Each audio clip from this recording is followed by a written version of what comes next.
America Business Forum is proudly presents Ken Griffin, founder and CEO of Citadel.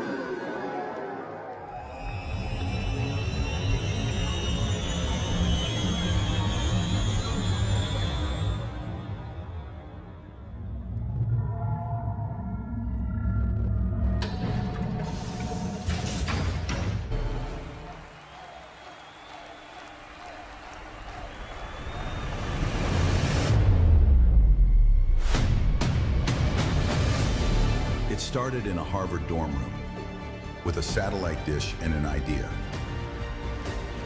That idea became Citadel, a financial powerhouse managing nearly $70 billion, shaping the global economy through vision, precision, and relentless innovation. Under his leadership, Citadel has grown into one of the most successful investment firms in history, known for its resilience through crises and mastery of the markets. A pioneer of modern finance, a strategist who turned insight into empire. America Business Forum presents Ken Griffin.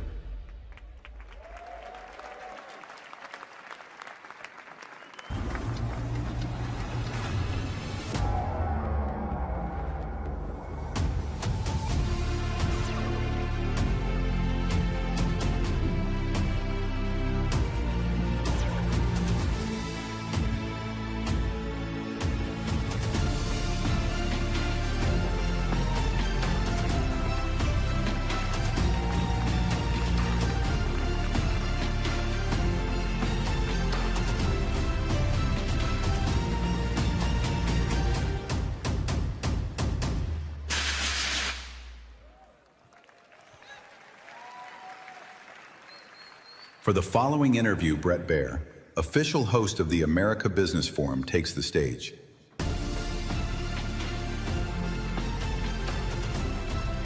All right.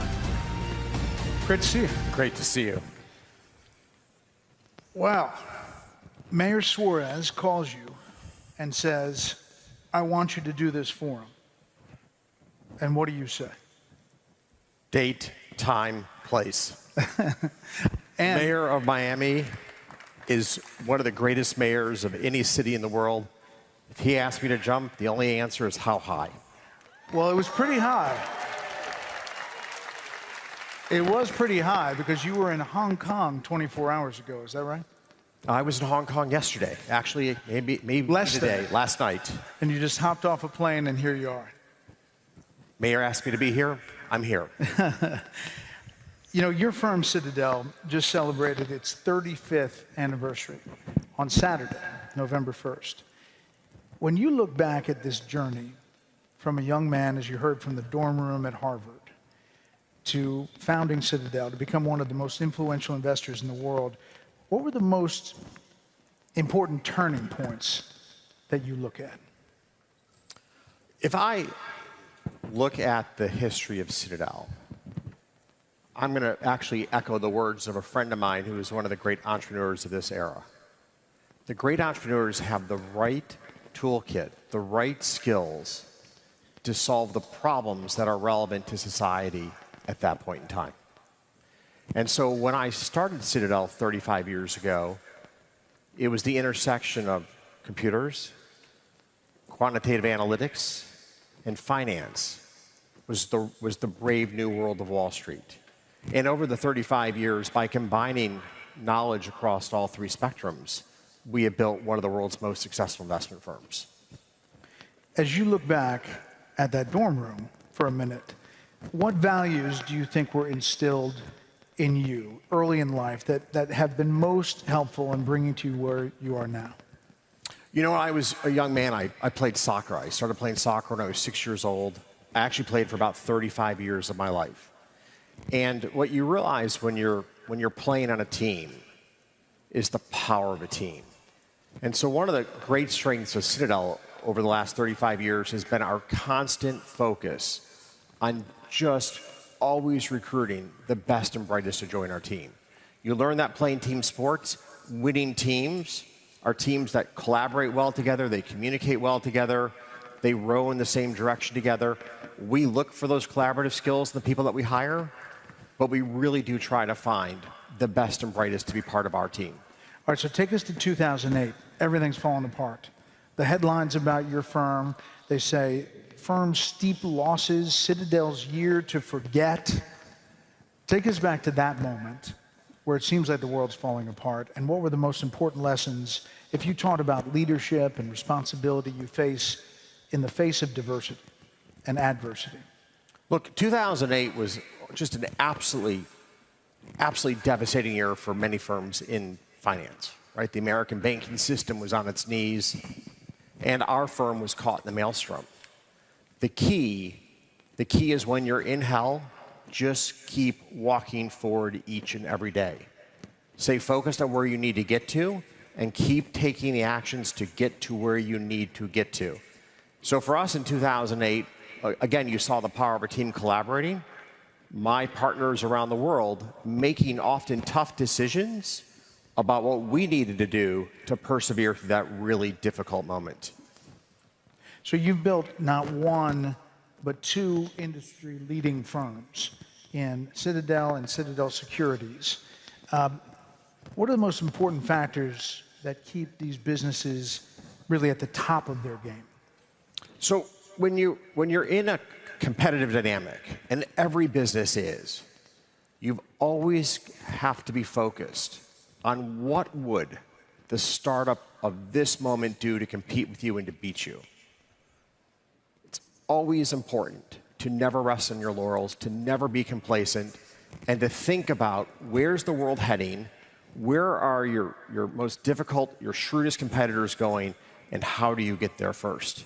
So you can never rest on your laurels. The minute you start saying you're the best is the minute you start to write your own epitaph. I mean, you've been great at attracting, retaining talent. What's one thing you look for in somebody that you hire? So there's a couple things that we look for. You know, obviously, I've emphasized the importance of a person's intellectual capacity or aptitude, but those are just table stakes. What you really want is somebody who's both very bright, very driven, but who has incredible perseverance. You know, many of our colleagues are fundamental investors. They try to understand companies or predict interest rates. These endeavors are often, you make an investment choice, you're right about 53, 54% of the time. Yeah, I mean, could you imagine being a surgeon and almost half your patients die? No. Right? So my colleagues, one of the great strengths they have to have is the resilience to cope with being wrong. You know, one of the problems with great inflation in the United States is we're not teaching young Americans what it's like to fall short. And falling short is what happens in business all the time. You need to pick yourself up, you need to put one foot in front of the next, and you need to move away from that place of failure to a better place, to a place of success. So there's a huge emphasis on perseverance and resilience in the people that we look for. That's really interesting. You know, I tell my two boys, if you hustle, you can beat a lot of folks, maybe 90% of the folks, if you hustle, because there's always somebody chasing. You know, I love that word hustle. And I lived in Chicago for about 30 years. And there's a great quote. Things may come to those who wait, but only those things left behind by those who hustle. Now, do you know who said that quote? It was Abraham Lincoln. Abraham Lincoln gave some of the best business advice I've ever heard. Business is about hustling. It's about going the extra mile. It's about going the distance. And people forget, just to stop there for a second, successful businesses are businesses that meet the needs of their customers. And often that involves having to go the extra distance, right? You go to a great restaurant because the food's really good. Somebody makes sure that that kitchen is well run. They care about what the customer experience is. And that's so key to business, and it's often forgotten in popular literature about capitalism. Businesses that meet the needs of customers or businesses that thrive, businesses that don't exist. I want to talk about your passions here in Miami and education and all that you're doing, but that gives me a little entree into breaking news. Last night, Zohran Mamdani wins the mayor in New York City.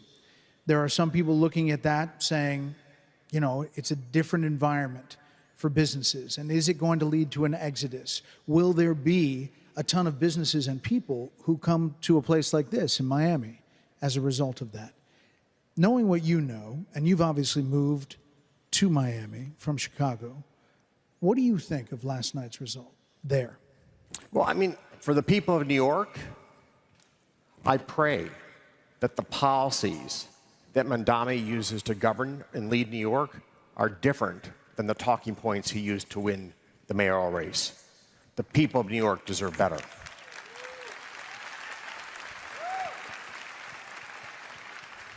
And do you think it maybe leads to an exodus down here?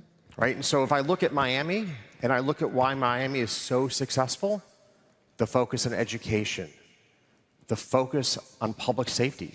These are safe streets. We live in a safe city. The focus on community. This is a city that has great pride in what we've accomplished together and what we will accomplish ahead. I've lived in a failed city-state. I lived in Chicago for 30-some years.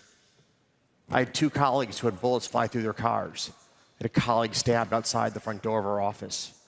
I had 25 bullet holes in the front of my building where I lived. You can't live in a city awash in violent crime and feel proud to call that place home.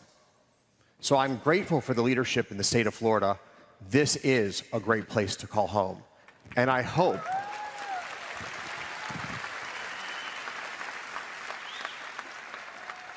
and I really hope that when Mamdani thinks about leadership, he thinks about the right role models. And there's a lot to copy from our great state of Florida and from this great city of Miami. So 2022, you move your family down here. Any like welcome to Miami culture shocks for you?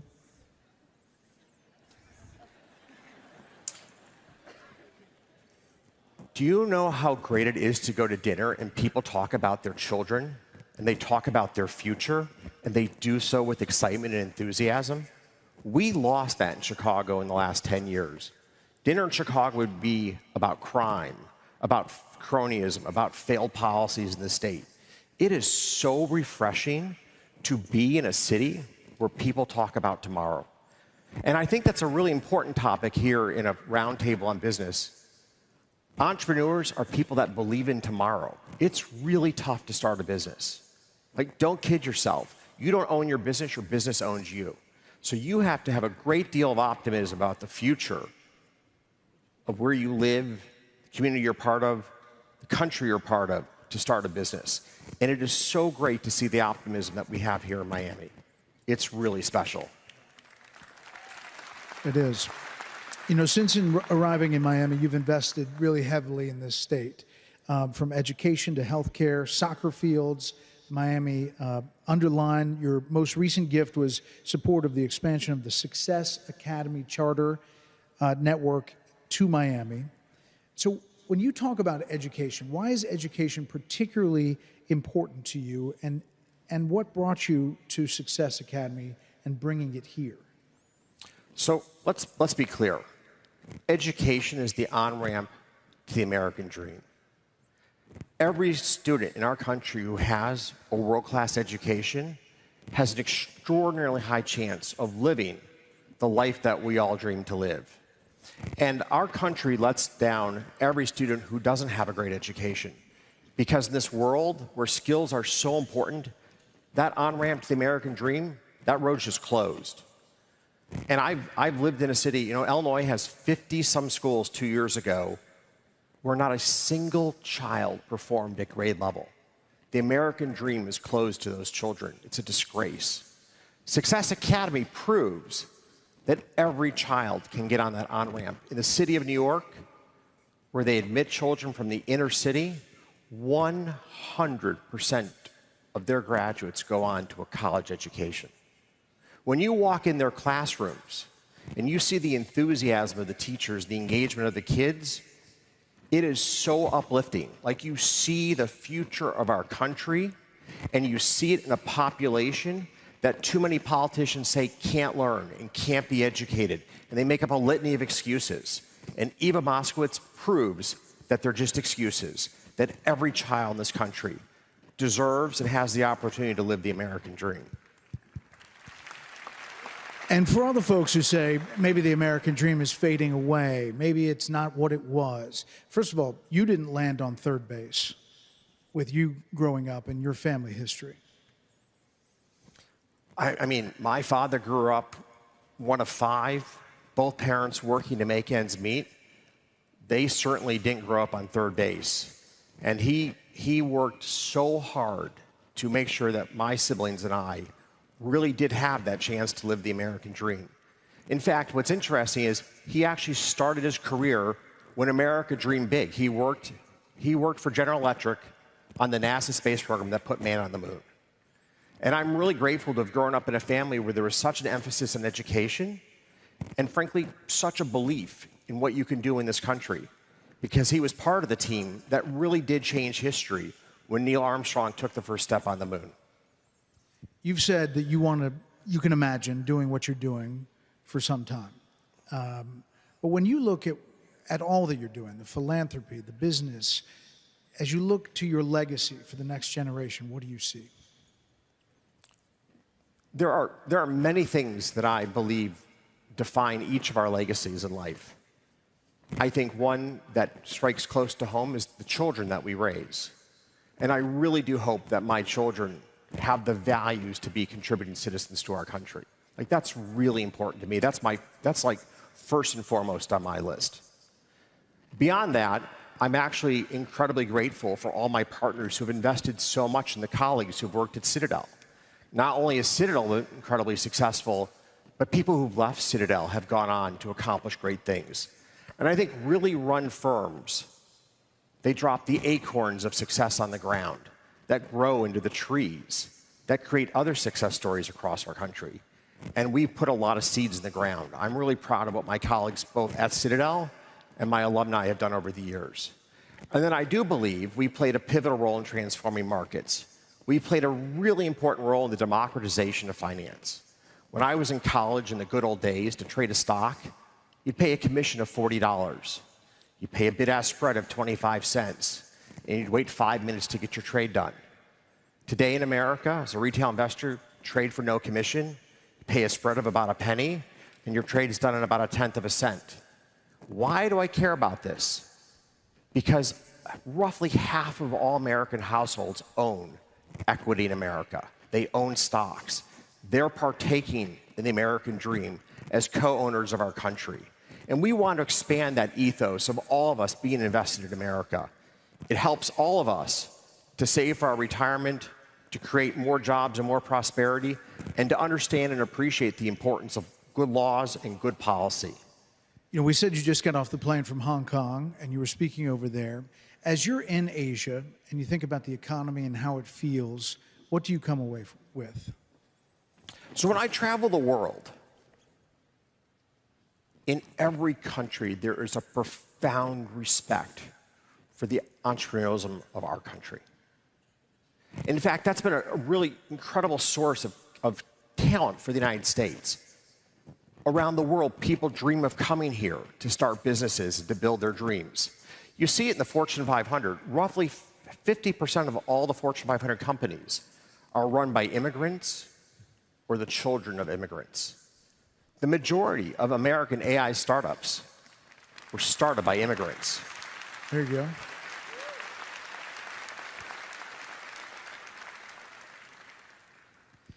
There is a disconnect today between the success on Wall Street and big companies really doing well and how people feel at home.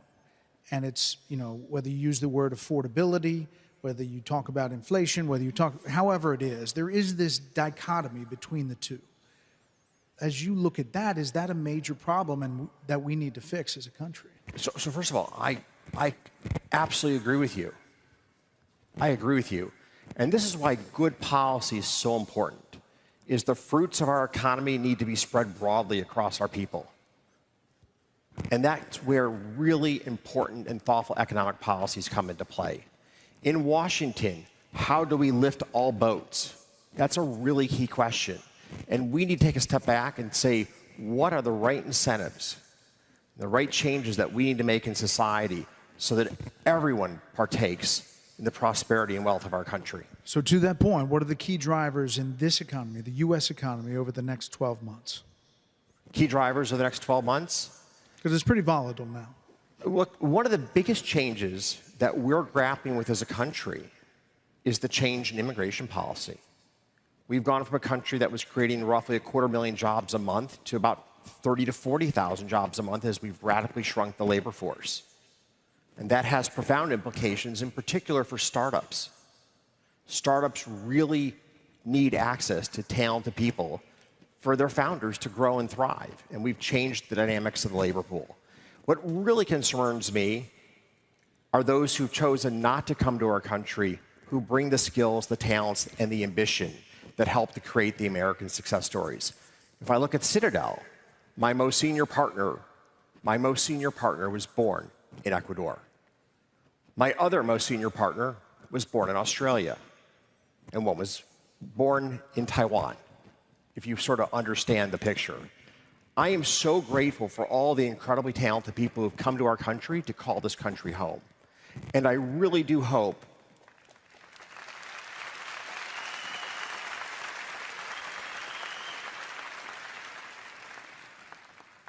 that we take a step back from where we are right here, right now. And let's be clear, there's a lot of anger and frustration about the chaos on our southern border that played out under the Biden administration. The unfettered immigration of millions of people, we didn't know their backgrounds, we didn't know why they were coming here. President Trump did something really great for our country in securing our border. But we need to make it clear, if you're coming to America to live the American dream and to help build this country, there's a path to citizenship. Every student from abroad who graduates from an American college should have a green card stapled to their diploma.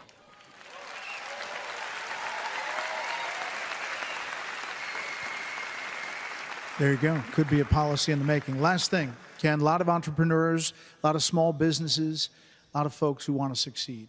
If you had one piece of advice as you're leaving this group, what is it? One piece of advice.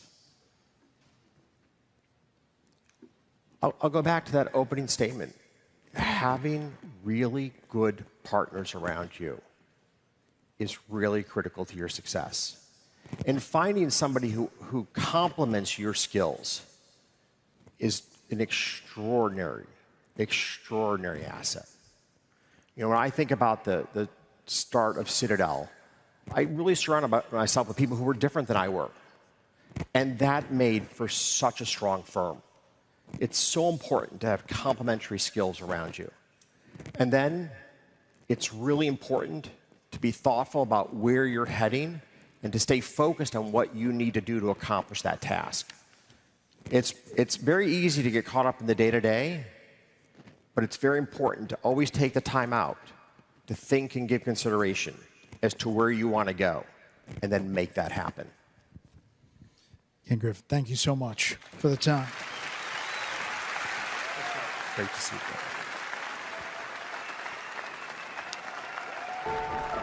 you.